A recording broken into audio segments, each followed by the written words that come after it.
État de conscience, modifié de conscience, on est dans la lune, on n'a pas conscience qu'on n'est pas là. État de conscience modifié, on a conscience qu'on est dissocié de l'émotion. La personne avec qui vous êtes en train de parler, cette personne qui est en train de vivre, qui est à la plage, c'est un état de conscience modifié. Parce qu'elle a conscience que tu es en train de lui parler, et elle vit la plage et elle est avec toi. Elle vit la plage et elle est avec toi. Alors que dans un état modifié de conscience, on est dans la lune, on ne sait même pas qu'on n'est pas là. On n'entend plus ce qui se passe autour. Et dans la communication, dans le conversationnel au niveau de l'hypnose, on va emmener la personne d'un état de conscience modifié à un état modifié de conscience. C'est-à-dire qu'à la fin, elle n'aura même plus conscience de ce qui est en train de se faire. Elle sera totalement dissociée. Pour Oui. Conscience modifiée, c'est je suis là, pas là, pas là. Et après, quand tu bascules que dans ton imaginaire, tu es que dans le modifié de conscience. Modifié de conscience quand tu es dans la lune. Ouais. Il y a du monde autour de toi, tu es dans ton imaginaire. Puis après, tu dis, excuse-moi, j'étais parti ailleurs. C'est un état modifié de conscience, tu n'as pas fait exprès. Ça se fait, c'est automatique. C'est un état de transe qu'on vit des dizaines de fois par jour. Hein, c'est des milliers dans le cas de mon copain. Hein? Mon copain, c'est des milliers. Mais c'est des milliers. C'est incroyable. Parce qu'à peu près toutes les 5-10 secondes, on s'échappe, notre cerveau s'échappe. Donc c'est des milliers de fois, c'est certain. L'état de conscience modifié, c'est quand la personne, elle sait que tu es là, que tu es en train de lui parler et que tu es en train de faire quelque chose. Elle a conscience, elle lâche prise, elle est dans l'observation. Okay? Ça, on est dans un état de conscience modifié. Elle est dans l'observation d'une dissociation émotionnelle pour observer avec un angle beaucoup plus large ce qu'elle est en train de vivre. Donc elle n'est plus elle-même dans l'émotion. Tu comprends? Et quand on est en transe profonde, on va guider un état modifié de conscience. Parce que la personne n'a même pas conscience de ce qui est en train de se faire. Là, on va rentrer dans quoi? Dans des ruptures de temps. Hein, c'est des distorsions temporelles. La personne n'aura plus de notion du temps, n'aura plus de notion de mouvement du corps. On va rentrer dans ces états-là. Mais on y reviendra là-dessus, et puis vous allez les observer de plus en plus, de toute manière. Quand vous parlez à quelqu'un et que la lumière disparaît dans ses yeux, elle est en train de réfléchir. C'est un état modifié de conscience. En fait, la conscience modifiée, c'est quand tu es conscient que tu n'es pas conscient. C'est ça. Puis quand l'inverse, tu n'es pas conscient que tu n'es pas conscient. Nous, consciemment, on sait que l'inconscient existe. Hein? Je vous rappelle, ce qu'on appelle inconscient, c'est les automatismes qui sont intégrés. C'est nos programmes, c'est nos applications qu'on a, nos fonctionnements. Maintenant, la question que je me pose, c'est est-ce que l'inconscient sait que la conscience existe?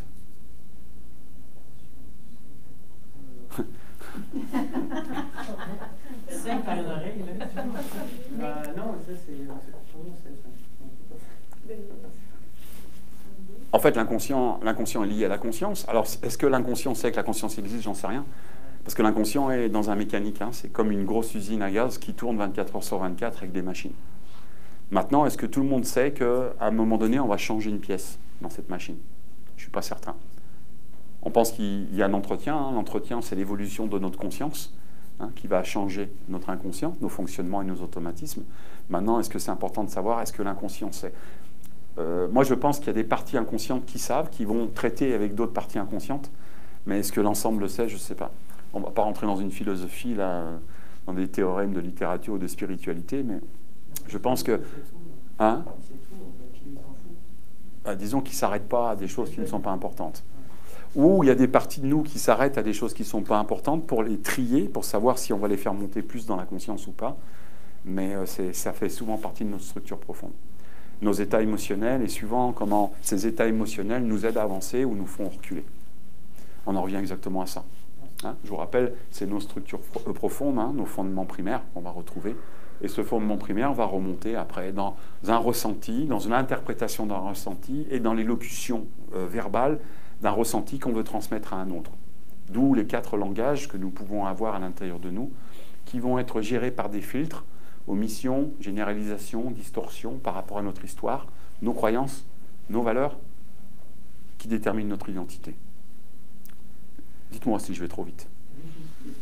Quand tu revois les gens, par exemple, et que tu sais quelque chose à bosser, c'est qu'en fait, ça, si on pourrait appeler ça émerger, là, ça remonte.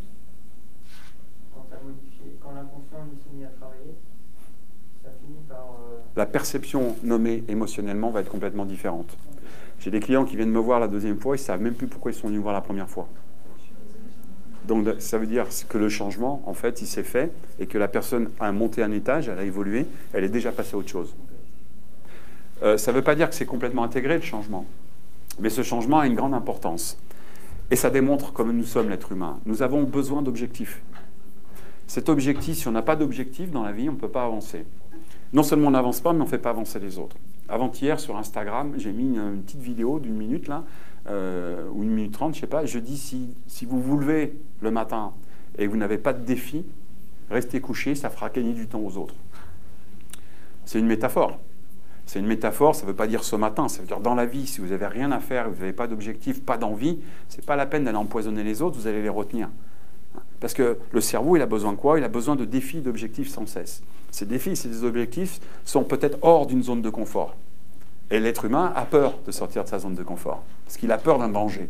L'être humain a toujours peur de ce qu'il ne connaît pas. Okay? Donc, le cerveau n'a qu'une envie, c'est de prendre du plaisir et que ça soit facile et simple. Ce plaisir qui est facile et simple, ça va être un besoin. Et ce besoin, si on l'a bien déterminé, on va créer de la motivation. Les gens qui viennent me voir et qui me disent « j'ai besoin de motivation ». Mais motivation pour faire quoi? On n'est pas motivé si on n'a pas d'objectif à atteindre.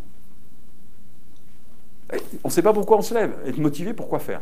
Tu ne penses pas que ça veut dire que c'est quelque chose qui est dans la zone de confort qui pose problème pour aller prendre ailleurs? Non, la zone de confort empêche de prendre des décisions. Faire un choix, c'est renoncer, c'est enlever un confort. Ce confort a un besoin. Le besoin, souvent, on ne sort pas de notre zone de confort parce qu'on a besoin d'être aimé, on ne veut pas déplaire aux autres, on a peur de ne pas avoir la capacité d'eux, pense qu'on n'est pas fait pour. Donc, il y a un besoin qui empêche de sortir de la zone de confort. On a peur de perdre quelque chose. Mais dans la vie, il faut arrêter de regarder ce qu'on perd. Regardons plutôt ce qu'on va gagner. Ça change toute la perception. Toute la perception. Qu'est-ce qu'on va gagner?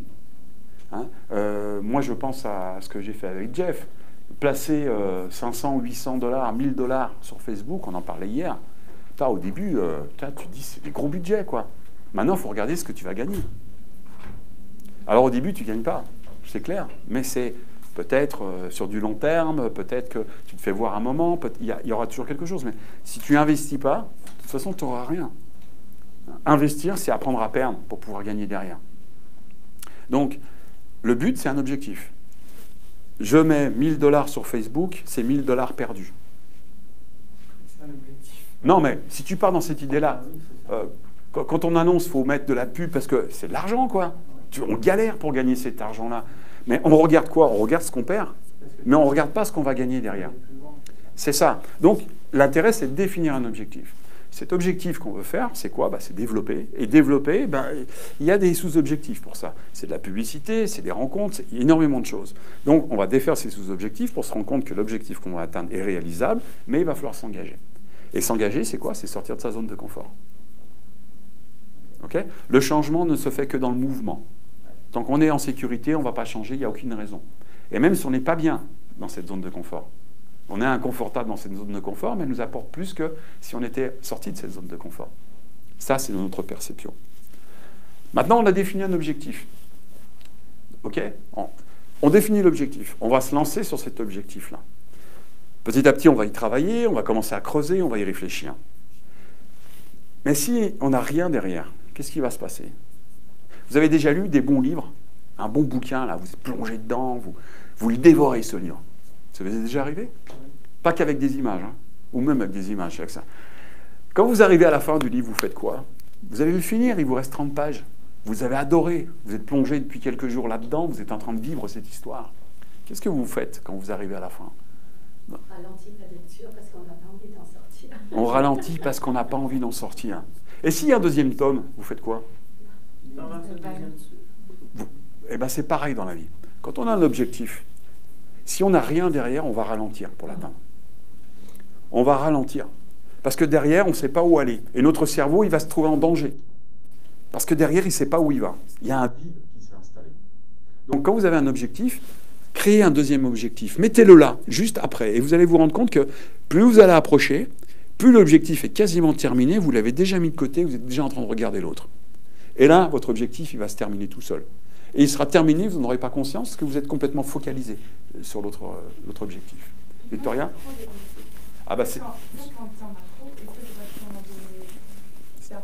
C'est pas déterminé. C'est qu'ils ne sont pas déterminés. Quand on a un objectif, on a un plan A. Quand on a un plan A, c'est un objectif à atteindre. On ne peut pas avoir un plan B. Si on a un plan B, on va perdre 30% de notre énergie à créer quelque chose qui ne devrait pas arriver. Quand on n'a qu'un plan A, toute notre énergie va être là-dessus. Alors il va y avoir des problématiques, c'est clair. Mais s'il est bien déterminé, hein, on va le faire, le cadre objectif. Vous allez voir. Quand il est bien déterminé, à partir de là, on va rajouter des ramifications. Mais c'est là où on veut aller. OK ? On ne passe pas 6 mois à travailler sur quelque chose, puis il y a un problème, non, puis je vais prendre mon plan B. Hein, je vais retourner à mon ancien métier. C'est la facilité, ça. Parce qu'on sait que là, on est capable, mais si on l'a quitté, c'est qu'il y a une raison, c'est qu'on stagnait. Et puis nos besoins n'étaient pas comblés. Et puis on a évolué. Donc un plan A, le plan B, bon, si jamais ça ne marche pas, je verrai plus tard. Mais je ne travaille pas dessus. J'explique souvent, quand nous on a immigré avec la famille, j'étais pas immigrable. J'étais trop vieux, mes enfants étaient trop vieux, mon diplôme n'était pas reconnu ici, je parlais anglais comme une vache espagnole, enfin c'était la totalité, quoi.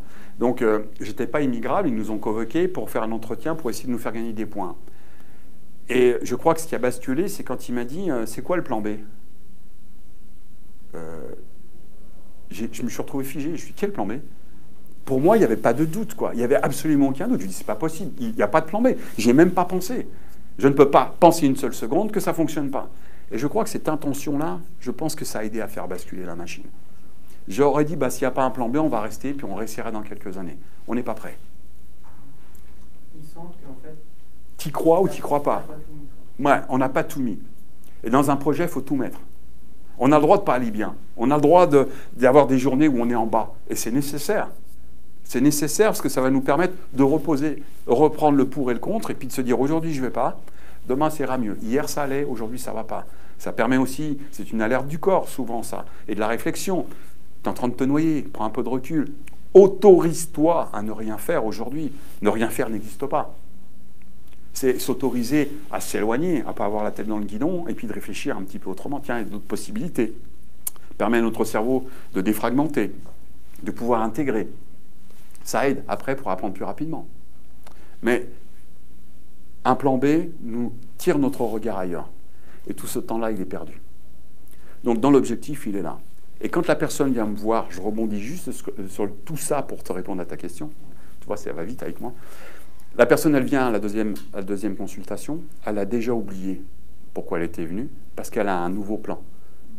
Elle a un nouvel objectif. L'objectif, il est en train de se faire, elle est déjà passée à autre chose. Et c'est là que tu sais que tu es sur la bonne route. Donc, il y a son langage qui va me dire que le travail a été fait. Il y a aussi son regard. Qu'est-ce qu'elle regarde maintenant comme objectif? Alors qu'elle arrivait la fois d'avant, ça a toujours été comme ça, j'y arriverai jamais. Là, elle est déjà passée à autre chose. Donc, on a une congruence entre son intention, ses mots et son comportement. L'intention est importante. Dans ta pyramide, de Diels, ouais. Quand il y a la recherche vraiment en haut, c'est le sens de la vie. L'objectif du sens, est-ce qu'il permet d'aller plein de petits objectifs pour aller à l'objectif du sens? Ou Oui, est-ce que oui. tu connais ton objectif, puis t'essayes, enfin l'inconscient connaît l'objectif, puis il essaye d'aller petit à petit gravir? Il va le faire petit à petit. Chaque seconde qui passe est la seconde identique à la seconde précédente avec la différence de l'évolution. Ça va, je te le refais. Chaque seconde qui passe est la seconde identique à la seconde précédente, avec la différence de l'évolution. Ok? Donc ça, c'est ce que nous sommes. Donc on a un chemin qui est tracé. C'est marrant, ça rejoint ce qu'on a dit hier dans le cours au niveau du praticien. Amélie, elle a retrouvé une lettre qu'elle a écrite il y a 20 ans. Et où elle se voyait à 40 ans? Et ben, avec quasiment les bons mots, c'est exactement la vie qu'elle a eue jusqu'à maintenant, ce qu'elle est en train d'atteindre. Donc il y a une partie de nous, hein, on est dans notre fondement émotionnel et primaire, qui a déjà tracé notre histoire. Et notre histoire a un sens. Souvent, c'est de laisser quelque chose, de déposer quelque chose, de donner, d'offrir une partie de nous.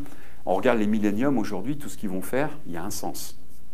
Ils peuvent avoir un super bon boulot, si ce n'est pas écologique ou autre, très souvent, ils ne veulent même pas y toucher. Leur sens, c'est le développement du monde avec l'écologie. Donc, on a tout le temps un sens. Le sens va nourrir notre identité par nos valeurs, qui vont être nourries par nos croyances.